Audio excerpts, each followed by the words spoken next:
We will start with Councillor Pasternak. Go ahead, Councillor. Well, thank you very much, Louise. Good morning, everybody, and welcome. To start, although we are in different locations, I'd like to acknowledge the land we are meeting on is the traditional territory of many nations, including the Mississauga, the Credit, the Anishinaabe, the Chippewa, the Haudenosaunee, and the Wendat peoples. It's now home to many diverse First Nations, Inuit, and Métis people. We also acknowledge that Toronto is covered by Treaty 13 with the Mississauga of the Credit. I'm Councillor James Pasternak, the local councillor for York Centre, and I'm pleased to be here today to discuss Ontario and Canada's investment alongside the City of Toronto in community recreation infrastructure in Toronto.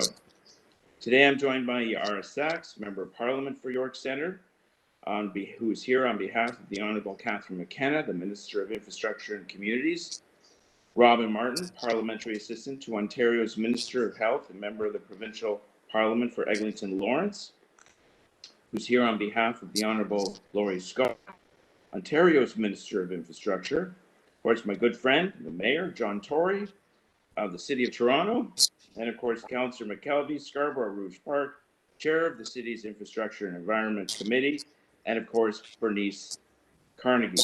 I welcome everybody.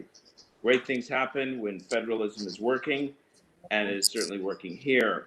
So the Herbert Carnegie Centennial Center Arena is a recreational asset that has shaped thousands of young lives and adults, hundreds of groups in the it's been open. The tradition of building gives people who love pleasure skate, figure skate, who love to play hockey or love to watch the opportunity to enjoy the benefits of physical fitness, team play, character building, and strengthening community. It has a small town atmosphere in the heart of North York. One City of Toronto employee once told me proudly that the ice at Herbert Carnegie is the best in the city. But ice sports and activity is not the only part of what goes on here. This is a vital community hub. It hosts the North York Harvest Food Bank, prayer services on Sundays, and dozens of other events hosted by multicultural groups that make up York Centre. My visits here, whether with the skates on or off, the wonderful experiences, and one of the great joys of being the local representative. The funds being announced here today are not an expense, but a crucial investment that will produce returns today and, of course, the future aces of tomorrow. I'd now like to invite our local MP, Yara Sachs, Member of Parliament for York Centre, to deliver remarks on behalf of the government of Canada.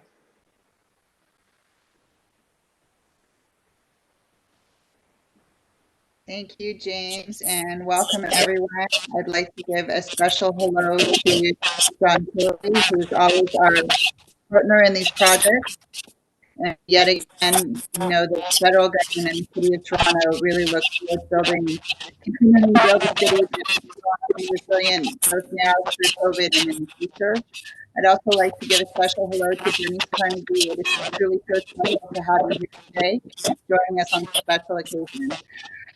So, as James so appropriately said, Herbert Carnegie Arena is really the central part of life here in York Centre. It's one of the arenas that I grew up in as a kid and learned to skate on, and we can always look at childhood as one that's first life. And this is truly an example of that in York Centre. So I'm thrilled to announce today on behalf of my Minister, Catherine McKenna, Minister of Infrastructure, that we committed 1.1 rehabilitation for Herbert H. Carnegie Arena. And we recognize the importance of renovating the arena at this time in terms of its rink flat, the windows, doors, frames, all the aspects of the arena to ensure that it continues to be a vibrant and accessible place for all the residents of the community. I was thrilled to find out that there are over 60,000 people during non-COVID times to take part in life at the arena, which means that it's not, as James said, not life on the ice, but off the ice. As we're unable to gather at this time, this has given us a heightened awareness of the fact that we can't be together, but we look forward to being together as a community in the future. What we do know is that Carnegie Arena, that There are other activities in life in our central locations that help support one another, and that we choose as a community to help one another good, not just in good times, but in tough times like we're in right now. On behalf of the federal government, I'd like to say that we continue to make residents of York and the City of Toronto our top priority. We know we are a strong and resilient community here in the GTA. It's critical to have renovation projects like this to look forward to and we start to build that better. So thank you everyone for today.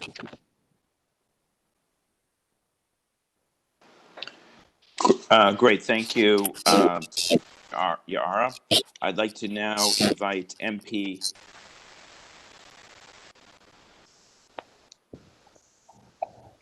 Thank you very much, James, and good morning, everyone. I'm also pleased to be here today on behalf of the Minister, my colleague, Tory Scott, and the Ontario government, to announce that Ontario is funding nearly $945,000 in provincial funding for critical infrastructure improvements at the Herbert H. Carnegie Centennial Centre. This community recreational facility was renamed in 2001 to honor the former hockey star, Herbert H. Carnegie, who passed away in 2012. Carnegie was born here in Toronto and was one of the first Black hockey players in the semi-pros. Unfortunately, he was unable to realize his ambition to play in the National Hockey League because of racial barriers which existed at the time that he was playing. But he never let that deter him. And he founded one of Canada's first hockey schools and became a member of both the Order of Ontario and the Order of Canada. Today's infrastructure investment will help Ontario continue to honor his legacy through the Herbert H. Carnegie Centennial Centre for years to come. And I have to say, it's also wonderful to see that his daughter, Bernice Carnegie, is able to join us here today for this announcement. Among other things, this investment will help replace the rink slab, as well as the electrical, mechanical, and security systems. And it will help upgrade the washers and change rooms used by the patrons, which I know is sorely needed from the days when my son played hockey there. A new elevator to the second floor will also be installed to help improve accessibility. Supporting cultural and recreational infrastructure projects like this helps to make our communities both stronger and more inclusive. And I'm delighted that the community will benefit from this joint investment. The Investing in Canada Infrastructure Program is providing up to $30 billion in total project funding to communities across Ontario over the next 10 years. And this includes $10.2 billion from the provincial government. We're rebuilding the economy and creating healthy and safe communities across Ontario through our federal-provincial partnership.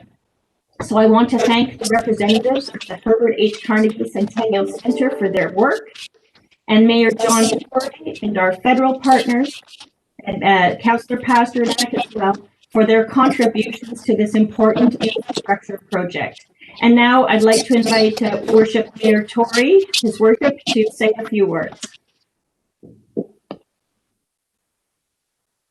Robin, thank you. And I want to say how pleased I am to be here with Yara Sachs, the MP for York Centre. And I'll reiterate, because I know the sound quality for everybody so far, and probably including me, has been a bit scratchy, but I want to make sure that that I reiterate what she's announced and what Robin announced, because this is a partnership. But I'm also happy to be here with Robin Martin, MPP, and with Councillor James Pasternak, and with Councillor Jennifer McKelvey, the chair of the Infrastructure and Environment Committee for the city. And it's an honor in particular to have my good friend, my old friend, you never use that expression, my long-standing friend, Bernice Carnegie, here, the daughter of Herb Carnegie. You know, the rehabilitation of the Herbert H. Carnegie, I would prefer to just call it the Herb Carnegie Centennial Centre. It's a very exciting moment for this neighborhood. It's something that this is a much needed facility, and the renovations are much needed. And we see the value as a city in investing together with our partners in the province and the federal government in these kinds of projects to get residents the opportunity to enjoy facilities like this, which have, I think we've realized the importance of them even more during pandemic times. So as a city, we're committing $7.8 million to this project, this renovation project. And this was something that was included in the 2020 budget for the city and in our 10-year capital plan. And of course, we're in the second year of that plan.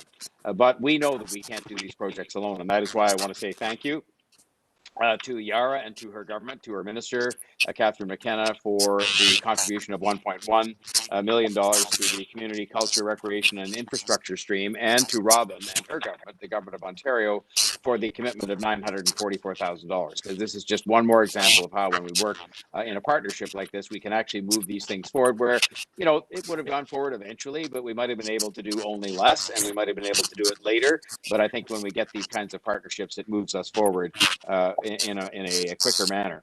You know, a lot of these centers and facilities have been closed during the pandemic, unfortunately, but I think it doesn't matter. I think that maybe makes you long for them and realize the value of them to people, to kids and adults alike, even more so than before. And I think what this does is allows us to get forward with these kinds of renovations so that people can get more enjoyment, more people can get more enjoyment out of these things going forward. What we're going to have here is an indoor ice rink, which is converted in summers now to a dry pad for ball hockey and lacrosse. And it also, during the winter months, of course, provides for skating lessons, figure skating, ice skating lessons for young people and older people, hockey leagues of all different kinds. And of course, it's the home rink for the North York Rangers hockey team. And it's a home away from home for many people across the city. And we want to make sure that we keep it that way, especially for people in this neighborhood, because it's going to be a place of lasting memories for them. And the other thing I want to just mention is this is a place where, through the name that was so wisely put there a number of years ago, we can preserve the legacy of Herb Carnegie. And Herb Carnegie has been mentioned, you know, that he was somebody who faced racial discrimination very much in his life in a very hurtful way. It's always hurtful. But he did more than that. I mean, he actually was one of those people that, having faced that kind of traumatic treatment in his life, he bounced back from that to do good works. And I think if you look at the Future Aces program, first hockey school, followed by a foundation, and the creed is probably the most important thing, which talks about respect, and it talks about sportsmanship, but it also talks about courage. And having the courage to speak up when you see something that's good, but also, more importantly, in a way, the courage to speak up when you see something that's bad, like racism. And so I think that kind of legacy, you know, is really almost what's more important, that we should make sure that this is an arena that isn't just named after her, but that stands the test of time in terms of something that is accessible, that is, you know, up to date in its standards and so on, and that people will be able to enjoy it for much longer. You know, again, what we're showing here, and this is a community announcement, very much so, and is what can happen when we work together, even on a community basis. This is quite a large project. I mean, it adds up to being kind of close to $10 million, and it's a very important project because of the nature of the facility itself in the community, but also because of the name that it bears, which is such a proud name. So I wanted to say thank you to everybody. I know it's a proud moment for the Carnegie family, who have been strong supporters of this project and in revitalizing the arena in the name of her. We've dealt with Bernice. All of us know, in public office and elsewhere, that she's, you know, she's somebody who's relentless, and that's good. That's in the spirit of Herb Carnegie, to be relentless about all the things he stood for, but also about some of the projects that bear his name. So thank you to all. The city is proud to be part of this, and we're looking forward to getting on with the work. And I'm now to invite, and I'm sorry, to invite the aforesaid Bernice Carnegie, my longstanding friend and someone we admire very much, to say a few words. Bernice?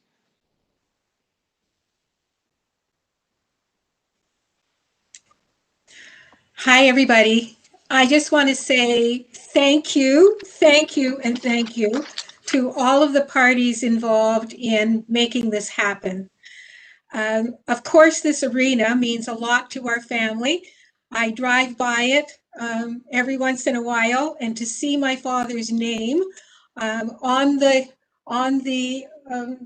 banners and whatnot really makes me proud. And you know, we don't get to pick our parents, but I got lucky, and my mom and dad turned out to be those parents that were not only so invested in family, they were invested in making sure that we gave back to the community. And so in 1987, as part of what had been a hockey initiative, Future Aces, Future Always Striving Aces to be the very best that we can be, we started a foundation.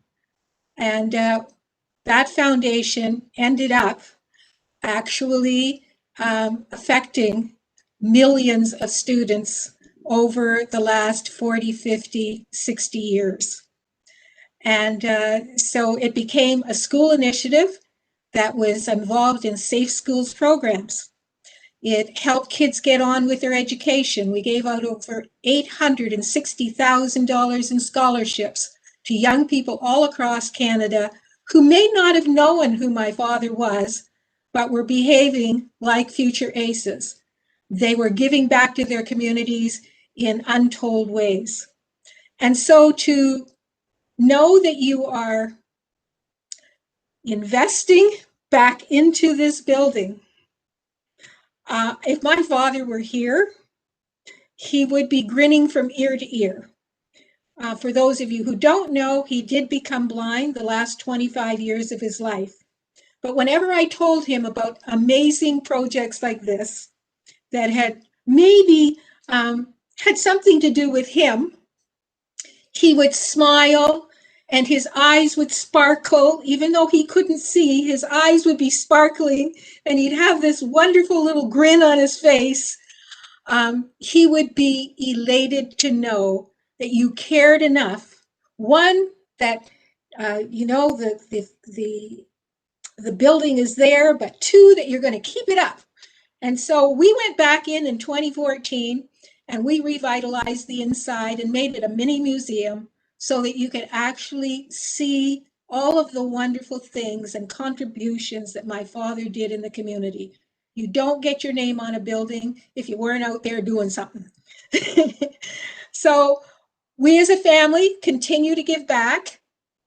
We have 3 family members that speak in the community: myself, my daughter Brooke Chambers, and my nephew Rain Carnegie. And we continue to share the amazing story, and we find that people continue to be inspired by it. So if you want to know more about who this real Herb Carnegie is, his book is A Fly in a Pail of Milk, The Herb Carnegie Story, and he shares what it was like to grow up being Black in an all-white community and still be able to navigate through all of the challenges so that we can all do better, so that we can all make a difference. And I thank you all for giving us this opportunity to keep my father's legacy alive. Well, thank you. Thank you very much, Bernice. Everyone's clapping. Fine words. And I remember as a school board trustee learning what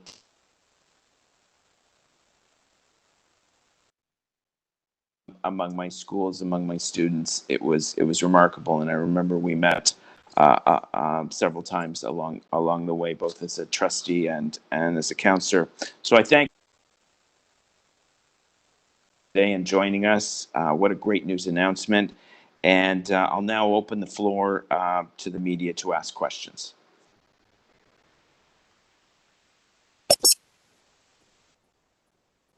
Hello. As a reminder, it's one question, one follow-up. Please unmute yourself before asking your question. We also have staff on the line should you have any technical questions, including Jeannie Romoff, General Manager of Parks, Forestry, and Recreation from the City of Toronto. First up, we have Tiffany Hensby from News Talk 1010. Go ahead. Hi, good morning. If I may, Mayor Tory, I'd like to ask you a question about pandemic response. You mentioned yesterday on our station that you were going to get on the phone with the people from Pfizer on vaccines, but those aren't the only tool we have. I wanted to ask you about rapid testing to use as a screening tool to catch these infections and isolate those who are sick. Some argue it's not being used widely enough in this country. How do you think rapid testing should play into our pandemic response? And have you discussed this issue with the province and federal government? I know that rapid testing has its place, and I suspect where it has its place is in places where we've seen outbreaks and where we've seen places of employment, other kinds of congregate settings that people attend on a regular basis. And I know that it's being used to some extent right now in the private sector on a private basis. I'm not as familiar with what initiatives that might be undertaken by the city, probably in concert with the province, because as you know, testing is something that's in the provincial domain if it's public testing. But there are a number of private initiatives being undertaken, and they certainly have their place in order to make it safe for people to go to work, to allow them to continue to go to work. And I'm happy to get back to you with regard to any pending initiatives that might be happening at the provincial or a city level. I just can't tell you that there's anything that that is in my mind to be sort of announced or shared with you right now. But I'll find out if there's anything forthcoming. Thank you. Still on the testing issue, Deputy Mayor Michael Thompson was on News Talk 1010 this morning talking about, he said, what we're doing in terms of testing right now isn't working and maybe it's time for a reset. Do you agree with that? And should maybe rapid testing be part of that? Rapid testing is something that it can definitely be part of an expanded testing regime. But I will say to you a little bit in contravention of what Deputy Mayor Thompson said, that I will be sharing at our media avail this afternoon some extraordinary increased efforts that we've been making under the direction of the province, but in partnership with community agencies to increase testing in some of the hotspot areas of the city. We're doing way more testing now in those areas in a very concentrated and sometimes unique way, with mobile testing, with pop-up clinics in housing buildings and so on. And we're doing all this in concert with the province because testing is their responsibility, but we're doing some innovative things to try and increase the testing that we're doing in hard-hit communities. And I should say the number of tests being performed in the province is overall substantially up on most days from where it was if you look back 3 or 4 months ago. So, you've never reached a perfect state with these kinds of things, but I think there are increased efforts being made, certainly locally, as part of our equity action plan to increase testing in hotspot areas. There's always more to be done. Perfect. Thank you. Next up is Mariana Bellam from Humber College. Go ahead. Hello, I hope you can hear me well, but I'm just gonna talk about ask about the renovation. I was wondering how long it's gonna take, and I know, yeah, just that one for now. Maybe you want to handle that one. Sure.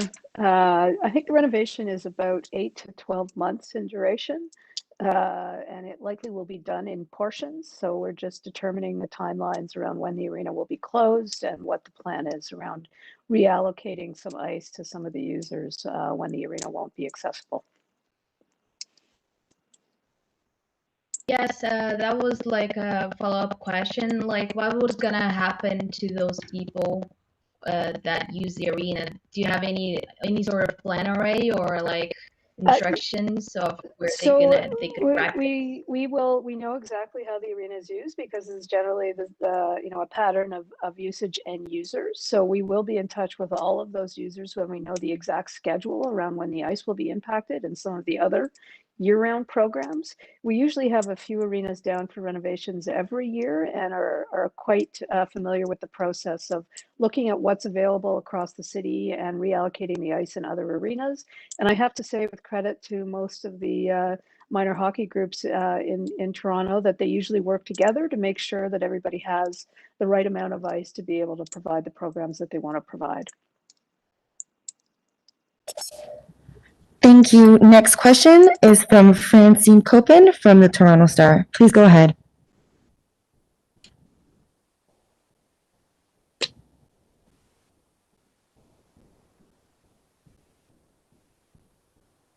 Francine, if you have a question, please unmute yourself. Sorry, I don't have any questions at this time. Thank you.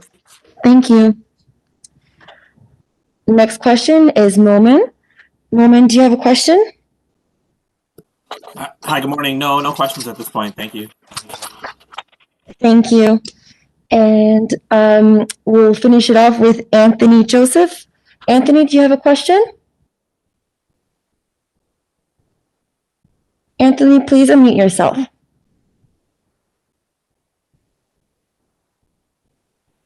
Okay, that's it, everybody. Thank you so much. Have a great day. Okay, thanks, everybody. Be safe. Take care. Thanks so much. Thanks. Bye-bye. Thank you all. Bye-bye. Bye-bye.